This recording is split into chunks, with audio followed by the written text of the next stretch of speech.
Hello guys, मैं चिराग और आप सबका स्वागत है चिराग टीवी पे। तो गाइस, आज ये मेरा पहला पॉडकास्ट है जिसका टाइटल तो आपको पता चल गया रहेगा, सस्ता पॉडकास्ट पर महंगा ज्ञान।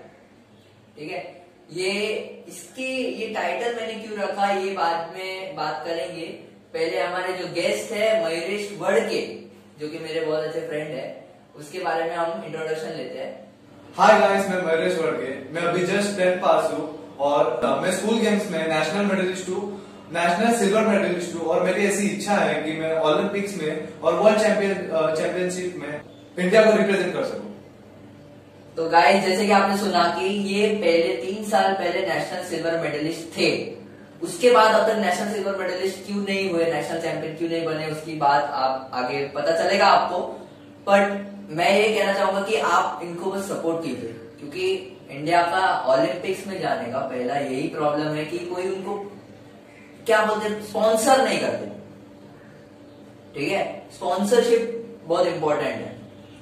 तो वीडियो चालू करते हैं। आज का टॉपिक ये है कि ओलंपिक में ये सब जो एथलीट्स है, ठीक है, ये ओलंपिक में, ठीक है, तो ये ओलंपिक में हमारे इंडिया से 119 एथलीट्स गए थे। इंडिया से 119 एथलीट्स गए थे, पर मेडल आया सिर्फ और सिर्फ 7 मेडल आया। इसका बहुत गर्व है, क्योंकि आज तक इंडिया को 7 मेडल कभी नहीं आया एक ओलंपिक में। तो कॉन्ग्रेचुलेशन वो सारे प्लेयर्स को जिन्होंने ये मेडल लाए और इतना मेहनत करके मेडल लाया, उनको भी कॉन्ग्रेचुलेशन, जो कि मेडल के बहुत करीब थे, जिन्होंने इंडिया को बहुत अच्छे से रिप्रेजेंट किया, उनका बेस्ट दिया, बट थोड़े किधर चूक गए किधर। ठीक है, तो बुरा मत मानना, आगे भी ट्राई करना। अगर कोई ओलंपियन ये वीडियो देख रहा है, कभी भी देख रहा है, तो बुरा मत मानना। कोई भी ओलंपियन अगर हार जाए तो आपको आगे भी बहुत सारे चांसेस मिलेंगे, आपको जीतने का भी मौका मिलेगा, आप जीतोगे। ठीक है, बस थकना मत, डरना मत। ठीक है, तो वीडियो चालू करते हैं। आज का टॉपिक ये है कि ओलंपिक में इंडिया के एथलीट्स को मेडल क्यों ज्यादा नहीं मिलता।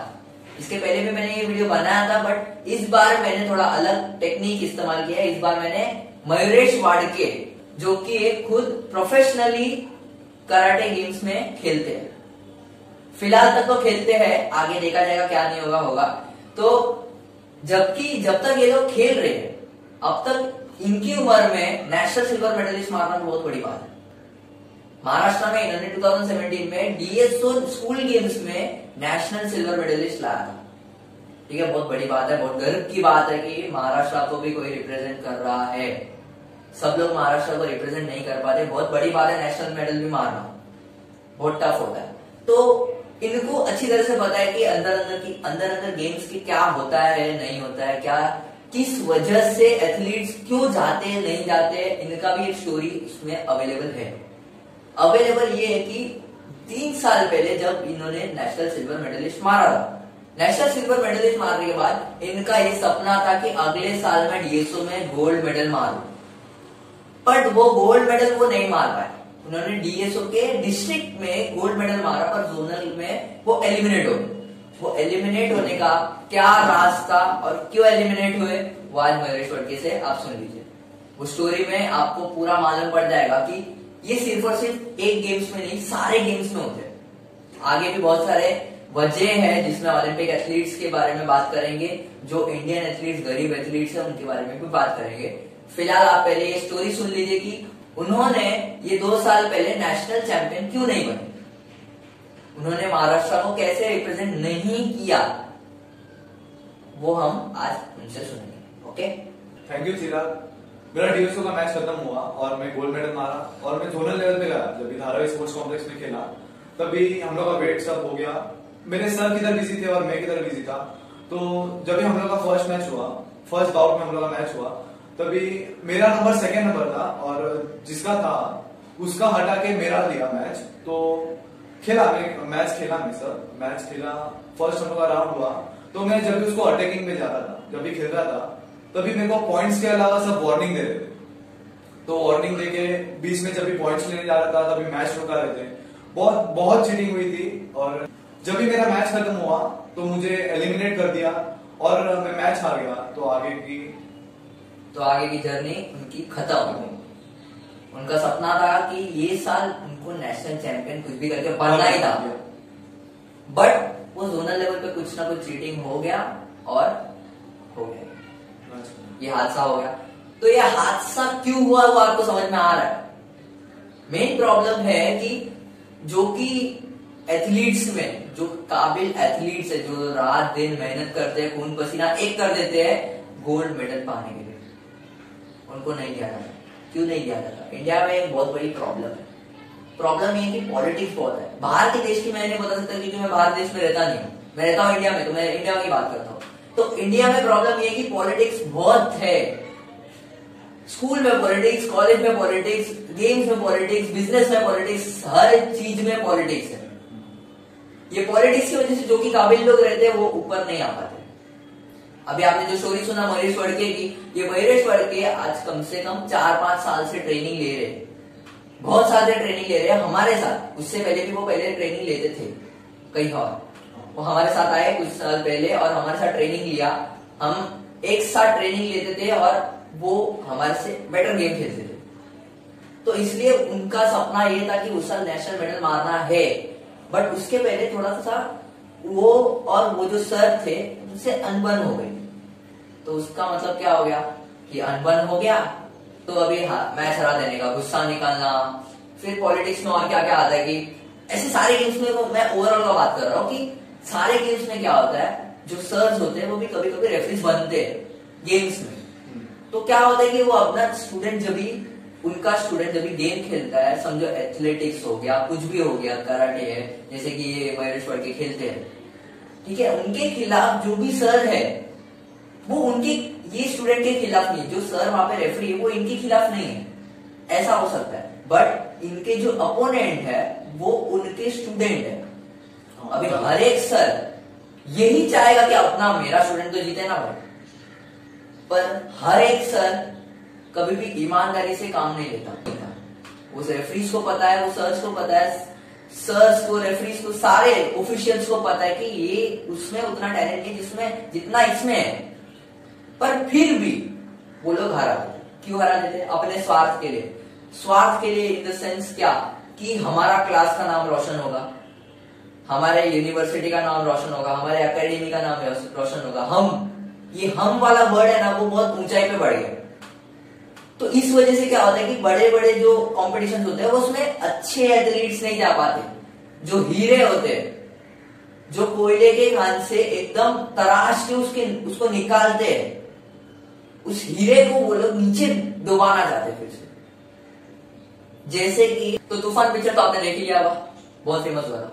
तूफान पिक्चर के लास्ट में, एंडिंग में जो सीन था सेमीफाइनल्स में, फरहान अख्तर जब सेमीफाइनल्स खेलने गए थे अजीज अली के नाम से, सेमीफाइनल्स खेलने के टाइम पे वो जो रेफरी थे, रेफरी उनके एक्स अपोनेंट थे। अजीज अली ने उनको हराया था वो उस समय में अजीज अली ने हराया था, उसके मन में वो गुस्सा रह गया था। गुस्सा रहने की वजह से उस टाइम पे, जो समय पे वो सेमीफाइनल दे रहे थे अपना, उस टाइम पे खेल उन्होंने चीटिंग कर लिया। उनको पॉलिटिक्स करके, वहां के रेफरीज को पैसे खिला के, कुछ भी करके, अंदर की बात है वो तो पता भी नहीं होती कितने को, कुछ भी करके उनको हरा दिया। बराबर हराने के बाद क्या हुआ, लास्ट में वो नाना प्रभु आए नहीं आए वो प्रॉब्लम अलग है, क्योंकि ये तो फिल्म है, ठीक है। हर बार तो कोई कोच ऐसा चालाकी से उसको फंसा के वीडियो निकाल के ऑडियो निकाल के तो आ नहीं सकता। 100 में से अगर एक लोग हो गया, अगर एक जीतेगा तो बाकी के 99 तो पीछे रह जाएंगे। तो इंडिया को रिप्रेजेंट करना क्या घंटा होएगा, है ना। तो इस वजह से जब नेशनल्स पे वो लोग पहुंचते, नेशनल्स पे पहले पहुंचने से पहले उनको गिरा देते। गिराने की वजह से वो जो असली एथलीट्स जो कि अपना खून पसीना देकर वहां पे पहुंचते हैं वो पहुंच नहीं पाते। उनका भी एक अलग सपना होता है कि ओलंपिक्स में जाओ, वर्ल्ड चैंपियनशिप मारो, नहीं पहुंच पा रहे सिर्फ और सिर्फ ऐसे पॉलिटिक्स की वजह से। ये था हमारा फर्स्ट रीजन जो कि ओलंपिक एथलीट्स के ऊपर था कि क्यों हमारे इतने ओलंपिक एथलीट्स जाते हैं पर अपने पास मेडल नहीं आता, और अपने इतने कम ओलंपिक एथलीट्स भी क्यों जाते हैं। इस ओलंपिक्स में बहुत सारे लोग गए थे, बहुत सारे नए गेम्स में भी लोग गए थे। जैसे कि ओलंपिक खत्म होने के बाद हमने सबसे ज्यादा फेलिसिटेशन दिया नीरज चोपड़ा। क्यों? क्योंकि नीरज चोपड़ा ने गोल्ड लाया, बस खत्म हो गया। बराबर एथलेटिक्स में पहली बार उसने वो एथलेटिक्स में पहली बार इंडिया को रिप्रेजेंट कर रहा, ऊपर से उसने गोल्ड लाया, बहुत बड़ी बात है, कॉन्ग्रेचुलेशन नीरज सर। बट फिर भी ऐसे बहुत सारे अलग गेम्स भी है जिसको फेलिसिटेट करना बहुत जरूरी है, उनको स्पॉन्सरशिप देना बहुत जरूरी है। आप अगर अभी ओटीटी प्लेटफॉर्म्स में कुछ भी शो सीरियल जो भी देखते होंगे, उसमें आपको मिलेगा कि नीरज चोपड़ा का एक एड ऑलरेडी आ चुका है, मतलब उनको ऑलरेडी स्पॉन्सरशिप मिल चुकी है। बट हमारे इंडिया से कुछ और लोग भी नए एथलीट्स के रूप में गए थे, नए स्पोर्ट्स को लेके इंडिया को रिप्रेजेंट करने गए थे। हमारे इंडिया को रिप्रेजेंट करने के लिए स्विमिंग में साजन पटेल और माना पटेल जैसे एथलीट्स गए थे, जिसने इंडिया को पहली बार ओलंपिक में स्विमिंग में रिप्रेजेंट किया इंडिया को। उनको किसी ने फेलिसिटेट नहीं किया, उनको किसी ने भी स्पॉन्सरशिप नहीं किया,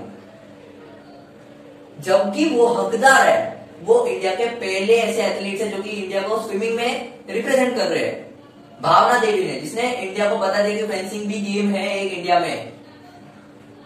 हम लोग को पता भी नहीं था फेंसिंग इंडिया में खेलते हुए गया है ना, पता था कि नहीं, किसी को भी पता नहीं रहेगा। डिस्कस थ्रो, मेरे को तो यही साल मालूम पड़ा कि डिस्कस थ्रो जैसा भी कोई गेम है। ये साल कमलप्रीत कौर ने हम लोग को रिप्रेजेंट किया, इंडिया को रिप्रेजेंट किया, तब जाके हम लोग को मालूम पड़ा कि डिस्कस थ्रो नाम का भी कोई गेम होता है।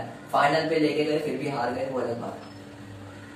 इंडिया को 4x400 मीटर्स के रिले में पहली बार रिप्रेजेंट करने वाले इंडिया ने पहले ही बार में एशियन रिकॉर्ड तोड़ दिया है। बहुत कॉन्ग्रेचुलेशन है वो, पर उनको किसी ने फेलिसिटेट नहीं किया। गलत बात है। बात ये है कि हम जो ओलंपिक्स में जो एथलीट्स पहुंचते हैं, बहुत मेहनत लगती है उनको पहुंचने में, ऐसे खा पी के सिर्फ नहीं पहुंचते, बचपन से मेहनत लगता है उनको यार, खून पसीना कमाना पड़ता है, डेडिकेशन लगता है उनको। पर क्या होता है, बीच में पॉलिटिक्स आ जाता है, कभी कभी पैसे की प्रॉब्लम आ जाती है, घर वाले ताना देते कि भाई पैसे नहीं है तो क्या जाएगा तू उधर, जाके क्या मेडल खाएगा तू। अभी इंडिया का प्रॉब्लम ये है कि स्पोर्ट्स थोड़ा सा टफ लग रहा है। स्पोर्ट्स में क्या हम लोग जब फर्स्ट पे आएंगे तभी हम लोग को कुछ मिलेगा, वरना नहीं मिलेगा। तो फर्स्ट पे आना तो हम लोग ने ना ही समझ लिया कि फर्स्ट पे हम लोग आ ही नहीं सकते, कोई धोनी है ही नहीं अपने इंडिया में, और कोई धोनी बन भी नहीं सकता। तो यही हम लोग ने समझा है कि और कोई अच्छा एथलीट बन नहीं सकता। इसके लिए हम लोग को उतना सपोर्ट नहीं मिल पाता, कभी कभी बहुत सारे केसेस में ऐसा होता है। सेकेंड रीजन तो ये था कि स्पॉन्सरशिप नहीं मिलती, ठीक है, स्पॉन्सरशिप नहीं मिलती। फर्स्ट रीजन ये था पॉलिटिक्स होता है। ये दो रीजन मिलके पूरे इंडिया को खोखला कर रहे हैं। खोखला इन द सेंस क्या, ये एथलीट्स जो 119 एथलीट्स गए थे वो अपने दम से गए थे, पर इंडिया में 150 करोड़ की आबादी है। 150 करोड़ में से सिर्फ अगर 120 जन जाएंगे तो क्या इज्जत रह जाएगा। चाइना में कम से कम 170 करोड़ की आबादी है, उसके लिए उनको भी ज्यादा मेडल मिलता है ना। अभी वो अलग बात, चाइना ने मान लिया कि उनको ज्यादा गोल्ड मिल गया है, वो सब वो उन लोगों का पॉलिटिक्स है वो सब, बट मिला है 38 गोल्ड भी कम नहीं होता है ना। 150 मेडल मिला है, 38 उसमें से गोल्ड है, क्या खाने का काम है क्या। अभी तक जितना भी ओलंपिक हिस्ट्री में 4 ओलंपिक, ठीक है, 2004, 2008, 2012 और 2016 में माइकल फेल्प्स ने टोटल 28 मेडल्स मारे, उसमें से 24 गोल्ड है, ठीक है, 24 गोल्ड है, और बाकी का जो देखा जाएगा। पर इंडिया में क्या है, इंडिया ने पूरे ओलंपिक हिस्ट्री में सिर्फ 28 मेडल्स मारा, सिर्फ 28। पूरे ओलंपिक हिस्ट्री में इंडिया ने सबको मिला के टोटल मेडल 28 मारा है। अभी और 7 मिला तो ये नया आया ना, 7 मेडल्स आ गए, तो 7 मेडल मिला था, तो अभी आया 35। तो 35 मेडल्स आया, तो फिर भी गोल्ड माइकल फेल्प्स से तो कम ही है। तो इंडिया एक माइकल फेल्प्स से जीत नहीं सकती क्या? इतना कमजोर है इंडिया, इतना कमजोर इंडिया नहीं है। इंडिया को खोखला बनाया जा रहा है और भी बनते जाएंगे जब तक ये ईमानदारी नहीं है। मैक्सिमम टाइम्स क्या होता है कि रेफरीज लोग अपनी ईमानदारी से काम नहीं करते, वो लोग अपना जॉब भूल जाते हैं। कि हम जब रेफरीज के पोजीशन पे बैठे, कोई सामने का स्टूडेंट नहीं, कुछ नहीं, सामने वाला सिर्फ एक प्लेयर है बस, वो एक न्यूट्रल प्लेयर है बस, उसको सिर्फ जीतने का है। अगर उसने पॉइंट लिया है तो उसको पॉइंट देंगे, नहीं लिया नहीं देंगे। मोस्टली अभी क्या होता है कि अभी अगर हम अपने कराटे गेम्स की बात करें तो छोटे गेम्स में वीडियो लेना अलाउड नहीं है। अलाउड नहीं क्यों? क्योंकि मोस्टली क्या होता है कि कभी कभी वो लोग चीटिंग कर लेते हैं, तो वो टाइम पे टाइम वेस्ट नहीं चाहिए वो लोग को। मेडल गया भाड़ में, टाइम वेस्ट नहीं चाहिए। एक दिन पूरा लड़की लोग का खत्म हो जाना, दूसरा दिन पूरा लड़के लोग का खत्म हो जाना चाहिए। 7 बजे से पहले खत्म हो जाना चाहिए, जगह साफ हो जाना चाहिए। मैट्स भी वो लोग ही उठाया, ये कराटे गेम्स की बात कर रहा हूँ। जो बच्चे लोग हैं वो भी उठाएंगे। हाँ, बच्चे लोग ही मैट्स उठाएंगे। बट क्या टाइम वेस्ट नहीं होना चाहिए। बराबर, टाइम की कदर करना अच्छी बात है, बट उनका जो खून पसीने का मेहनत है वो तो जाएगा ना। उसका क्या, वीडियो शूटिंग नहीं करने देते। ऐसा अगर ओलंपिक में भी होने लगा तो सबका कल्याण हो जाएगा। भगवान राम राम सत्य है। तो इसी वजह से प्लीज, अगर कोई रेफरी ये बात देख रहा है, कोई सर ये बात देख रहा है, अपनी ईमानदारी को जगाओ। ईमानदारी जगाने से क्या होगा कि इंडिया को रिप्रेजेंट करने के लिए ज्यादा लोग ऊपर आएंगे। इंडिया को रिप्रेजेंट करने के लिए अगर ज्यादा लोग ऊपर आएंगे तो ज्यादा मेडल्स आएंगे। हम लोग इधर मेडल्स की ज्यादा कदर है ना, तो ज्यादा मेडल्स ऊपर आएंगे और ज्यादा नाम रोशन होगा इंडिया का ज्यादा नाम रोशन आएगा। जितने लोग ज्यादा इंडिया को रिप्रेजेंट करेंगे उतना अच्छा है ना। अगर अभी यूएसए और चाइना ने सब कुछ मार लिया तो इंडिया के लिए बचा गया, तो उन लोग से छीनना भी तो चाहिए ना थोड़ा। कितना सारा हम लोग इंस्टाग्राम पे मीम्स देखते हैं, रील्स देखते हैं, मैं तो घुमाते रहता हूँ पूरा दिन इधर करके कि वो एक डायलॉग है कि अगर मुझे नहीं मिलेगा, अगर किस्मत मुझे नहीं देगी तो हम छीन लेंगे। रील्स में देखते हैं, बहुत लोग मोटिवेशन देने के लिए तैयार है, पर कोई आगे बढ़ने के लिए तैयार नहीं है। सच में यार, कोई आगे बढ़ने के लिए तैयार नहीं है। ये रियल हीरो को मारो गोली और रियल हीरोज की कदर करो। रेफरीज प्लीज अपने ईमानदारी को जगाओ। अगर ईमानदारी नहीं होगी तो आपके स्टूडेंट्स लोग पे भी गलत नेचर का प्रभाव होगा। संस्कार,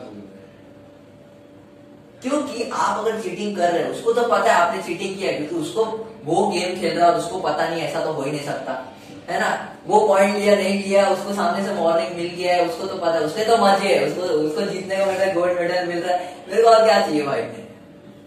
बट रेफरीज लोग को अपने कंपटीशन में सिर्फ झंडे गाड़ने नहीं है, सिर्फ असली एथलीट्स को ऊपर लाना है, ना कि अपना स्टूडेंट है, मेरा स्टूडेंट है, मेरा बच्चा है, ये है वो है, गोद में लेके घूमो उसको। फिर इंडिया के नाम पे इंडिया को अगर रिप्रेजेंट करवाना है तो आगे बढ़ो। तो थर्ड प्रॉब्लम ये है कि बहुत बहुत कॉमन प्रॉब्लम है। अगर ये प्रॉब्लम अगर ऊपर उठी तो बहुत बड़ा दंगा भी हो सकता है। इतना बड़ा प्रॉब्लम है कि स्कूल्स में हम चाहते हैं कि ओलंपिक्स में सिर्फ गोल्ड मेडल आए, गोल्ड मेडल, सिल्वर मेडल, जो भी हो, मेडल्स आए। बट प्रॉब्लम ये है कि हमारी जो बेस है, गवर्नमेंट ने ये कंपलसरी कर दिया कि हम लोग को एजुकेशन लेना है, कोई भी स्कूल से हो, गवर्नमेंट स्कूल से, कोई भी स्कूल से हो, बट एजुकेशन लेना चाहिए। एजुकेशन के बिना तुम्हें नौकरी नहीं मिल सकती, तुम्हें पैसे नहीं मिलेंगे।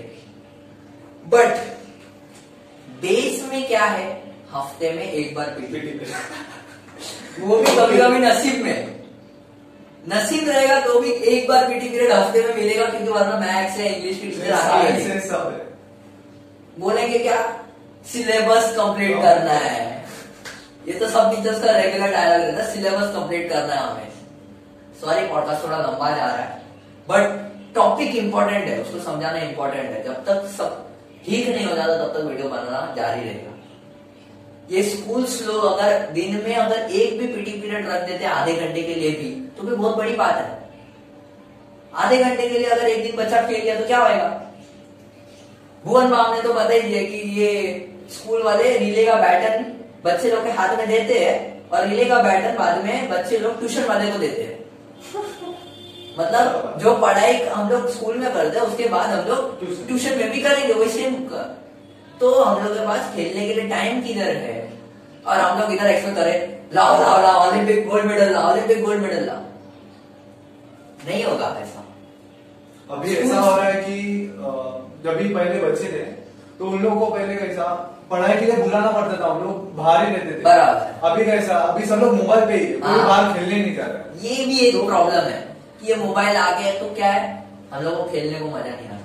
क्या है, हम लोग पबजी खेलेंगे, बीजीएमआई खेलेंगे अपन, फ्री फायर खेलेंगे अपन, चलो स्क्वाड वाला है ना।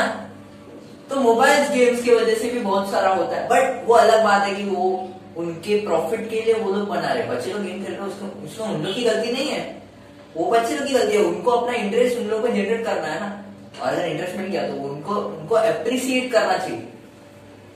अगर हमें कोई ओलंपिक मेडल आया, हाँ नीरज चोपड़ा को जैसे गोल्ड मेडल आया, तो यूएसए वाला उसको गोली मार के उड़ा देगा क्या कि उसको भी गोल्ड मेडल दिया, यूएसए वाला को देना चाहिए, एथलेटिक्स में यूएस वाला फर्स्ट है, ऐसे थोड़ी होता है। तो गलती वो पबजी या बीजीएमआई की कंपनी की जो हेड है उनकी नहीं है, गलती हमारी है, गलती बच्चे लोग की कि उनको वो गेम खेलना नहीं चाहिए। अगर माइंड फ्रेश करने के लिए वो गेम खेल रहे हैं तो अलग बात है, बट उस गेम से माइंड फ्रेश नहीं होता, उस गेम से टाइम वेस्ट होता है। एक बार गेम चालू हो जाए तो 20-20 मिनट तक बैटल ग्राउंड तो चालू रहता है। मैं भी खेलता हूँ बट लिमिट में खेलता हूँ, शायद दिन में एक बार। तो स्कूल्स तो एकदम सुनने वाले है नहीं कि हम लोग अगर कितना भी बोल दे, कितने बड़े बड़े आए, मैं अभी तो पीटी पीरियड नहीं हो, ठीक है, अभी ऑनलाइन चले तो क्या, ऑनलाइन भी चालू है, वो अलग बात है कि अभी ऑनलाइन चल रहा है, बट जो टाइम पे जब ठीक था तभी तो हम ठीक थे नहीं। तो अभी हम लोग इसको ऐसा बहाना नहीं ले सकते कि अभी ऑनलाइन है तो इसके लिए पीटी पीरियड नहीं होगा। बच्चे लोग को बराबर पीटी पीरियड लेता है, 1 2 वो बराबर लेते हैं, बट अभी बड़े बच्चे लोग तो खेलने वाले हैं, तो यहाँ से वो लोग कबड्डी थोड़ी खेलेंगे, साकली पकड़ तो वो अभी घर पे थोड़ी खेलेंगे, तो उसको ऐसा बहाना तो ले नहीं सकते। बट जब ठीक होता है तब स्कूल्स को अपडेट रखना पड़ेगा, स्कूल्स को एटलीस्ट दिन में एक बार पीटी पीरियड देना पड़ेगा, और हाँ वो पीटी के लिए ही रहेगा। अगर बच्चे लोग कोई और टीचर्स को बुला रहे तो प्लीज उनको लेके जाओ, वो सर एब्सेंट हो जाता है, बाद में बच्चे लोग की उम्मीदें पूरे चूर कितना प्लान, आज ये खेलेगा, आज टेबल टेनिस खेलेगा, आज रनिंग करेंगे, चल हम लोग कैसा प्लान करते हैं ना, उसके लिए मैं मेरे एक्सपीरियंस से बता रहा हूँ। तो स्कूल्स में भी ये बहुत बड़ा प्रॉब्लम है कि हमारा ये बेस है, ठीक है, हम बेसिक से अगर हम लोग कुछ अच्छा चालू करें तो ठीक है। स्कूल्स में सिर्फ पढ़ाई इंपॉर्टेंट तो नहीं है ना, हमारे स्पोर्ट्स मिनिस्टर भी बोलते हैं कि पढ़ाई सिर्फ एजुकेशन नहीं है, सिर्फ पढ़ाई को एजुकेशन नहीं कहते, खेल भी एक एजुकेशन ही है, बल्कि खेल में ज्यादा दिमाग का वापर करना पड़ता है, क्योंकि जितना खेल में आप क्विक हो उतना ज्यादा आप अच्छे हो, उतना आपका फास्ट माइंड क्लिक होता है, और वो फ्यूचर में आपको काम भी आता है। आप अगर आज स्पोर्ट्स खेल रहे हो, कोई भी स्पोर्ट्स खेल रहे हो, उसमें दिमाग का जरूरी बहुत है, सिर्फ पढ़ाई लिखाई में दिमाग का जरूरत है ऐसा कुछ नहीं है, ये सबका माइंड मेंटालिटी है, सच में पता नहीं है सबको कि ये गेम खेल रहे हैं हम। चलो अभी रनिंग रेस का बात करते हैं, तो रनिंग रेस में जब हम लोग शूट देते हैं, जो रेफरीज शूट देते हैं, तो शूट देने के कितने सेकंड में हम लोग को जाना है, भागना है, वो हमें पता नहीं होता। स्कूल्स में मेजरली क्या होता है कि क्वालिफाइड नहीं होते वो रेफरीज, तो समझ में नहीं आता। तो क्या होता है कि कोई गो बोला नहीं कि भाग जाओ, वो अलग बात है, वो तो ठीक है, बट फिर भी समझ में आता है, उससे भी वो जो खेल रहा है ना, उसके भी दिमाग में कुछ ना कुछ है, ठीक है, वो आगे जाके उनको काम आएगा। काम कैसे आएगा? अभी मैथ्स जो पढ़ते हैं, ठीक है, नंबर गेम्स जो खेलते हैं, नंबर गेम्स का मतलब क्या, अभी हम लोग मैथ्स से इतना डरते क्यों है? मेजोरिटी में मैथ्स से डरते क्यों? क्योंकि मैथ्स में जो आंसर सोल्यूशन लिखना होता है वो अपने मन से लिखना होता है, हम लोग बाहर नहीं कर सकते ना, नंबर्स तो कोई बाहर कर नहीं सकता। अबे हर एक स्टेप बाहर करते बैठोगे तो मैथ्स तो कल्याण हो जाएगा फिर मैथ्स का। इसके लिए मैथ्स क्यों अच्छा है? क्योंकि अगर मैथ्स हमें आ गया तो हम लाइफ के सोल्यूशंस को भी समझ सकते हैं, क्योंकि अगर मैथ्स के सोल्यूशंस हम समझ सकते हैं ना, तो लाइफ के सोल्यूशंस भी थोड़ा थोड़ा समझ सकते हैं। तो स्पोर्ट्स पे आते तो स्पोर्ट्स बहुत इंपॉर्टेंट है, प्लीज टीचर्स, प्रिंसिपल्स, रेफरीज, जो भी क्वालिफाइड है, ऑफिशियल्स जो भी है, जो भी ये वीडियो देख रहे हैं, प्लीज वीडियो को शेयर करो, बहुत शेयर करो, बहुत इंपॉर्टेंट वीडियो है और मेरा फर्स्ट पॉडकास्ट है, प्लीज शेयर कर दो यार। 5 दिन में अगर 50 लाइक भी आते हैं बड़ी बात है, सच में 50 व्यूज भी नहीं आते अभी कुछ दिन से, सच में। तो ये वीडियो बनाने में बहुत मेहनत लगी है, बहुत टाइम भी लगा है, इनको भी बुलाने में बहुत टाइम लगा था मेरे को। तो प्लीज शेयर करो, जितने भी लोग देख रहे हैं शेयर करो, और इसको भी प्लीज सपोर्ट करो, क्योंकि एटलीस्ट ये मेहनत जो कर रहे हैं उनको पे हो, क्योंकि सपोर्ट करने से आपका पैसा जाएगा, ये सोचोगे तो आप छोटे दिमाग वाले हो जाओगे, छोटी सोच वाले हो जाओगे कि हाँ भाई मैं पैसा डाल रहा हूँ, ये लास्ट में खेलेगा नहीं, हार जाएगा तो मेरा पैसा बर्बाद। अगर ये हार भी जाएगा ना तो हार के कुछ सीखना है, ठीक है, कुछ सीखेगा वो। हारने के बाद भी कुछ सीखते हैं इंसान, हारने के बाद उल्टा ज्यादा सीखते हैं, और उल्टा हारना ज्यादा इंपॉर्टेंट होता है। क्योंकि अगर सब लोग जीतते गए ना तो अंदर के एटीट्यूड आ जाता है कि हाँ भाई मैं सिर्फ जीतते गया, कभी हारा ही नहीं हूं, no one can beat me. Over confident हो जाते हो, no one can beat me. सब लोग कभी ना कभी हारते हैं। मेस्सी ने रिसेंटली वर्ल्ड चैंपियनशिप मारा है, तो ध्यान में रखो, एक ही बार मारा है पर रिसेंटली मारा है, बट फिर भी वो ग्रेटेस्ट ऑफ ऑल टाइम है फुटबॉल का, one of the greatest player है वो। इसका मतलब ये नहीं वो हार जाता है, इसका मतलब ये नहीं है कि वो अच्छा नहीं खेलता, अकेला प्लेयर थोड़ी है वो। कितने बार रेफरीज भी चीटिंग करते हैं। अभी फुटबॉल में भी इंडिया आगे बढ़ रहा है, सुनील छेत्री अपनी पूरी एड़ी चोटी लगाकर मेहनत कर रहे हैं। तो उन सारे ओलंपियंस को, सारे एथलीट्स को मेरे तरफ से बहुत सारा कॉन्ग्रेचुलेशन, जो कि ओलंपिक्स में गए, इंडिया को रिप्रेजेंट किया, उन्होंने खेला, चाहे वो हारे जीते उसमें कुछ फर्क नहीं पड़ता, उन्होंने इंडिया को रिप्रेजेंट किया, वो भी बहुत बड़ी बात है। और ये साल इंडिया को सबसे ज्यादा मेडल आया पहले ओलंपिक में, फर्स्ट ओलंपिक्स में, जो कि 7 मेडल का टोटल हुआ है। टोटलिंग 7 मेडल का हुआ है, बहुत बड़ी बात है। उसमें से 1 गोल्ड है, 2 सिल्वर और 3 ब्रॉन्ज। तो उन सबको बहुत बहुत बधाई, कॉन्ग्रेचुलेशन। वीडियो को शेयर करो, सब्सक्राइब करो और लाइक करो वीडियो को, प्लीज सब्सक्राइब करो यार, सब्सक्राइब बढ़ रहा नहीं यार, मजा नहीं आ रहा। सब्सक्राइब करो भाई को, इतना अच्छे भाई बोलते हैं। अरे भाई मोटिवेशन मिलता है, बहुत मोटिवेशन मिलती है, अंदर से एकदम फीलिंग आती है कि कुछ करके दिखाना है। हाँ, तो थैंक यू। ये वीडियो अगर आपने पूरा देखा, प्लीज थैंक यू, ये वीडियो पूरा देखा और आगे भी वीडियो पूरा देखिए। मैंने टोक्यो ओलंपिक्स का पहले भी वीडियो बनाया, ओलंपिक्स से पहले बना था वो, उसमें भी मैंने इन्फॉर्मेशन दी। आज की वीडियो में अलग क्या है, सिर्फ महेश को बुलाया मैंने महेश को बुलाया क्योंकि वो एक नेशनल मेडलिस्ट है, और हम तो उसी की बात सुनेंगे जो कि एक बहुत अच्छे एक्सपीरियंस है, जो नेशनल मेडलिस्ट है। इतनी उम्र में भी नेशनल मेडल मारना खाने का बात नहीं है, बहुत कम लोग मार पाते हैं। तो थैंक यू ये वीडियो देखने के लिए, फिर से बोल रहा हूँ, लाइक शेयर सब्सक्राइब, ठीक है, थैंक यू।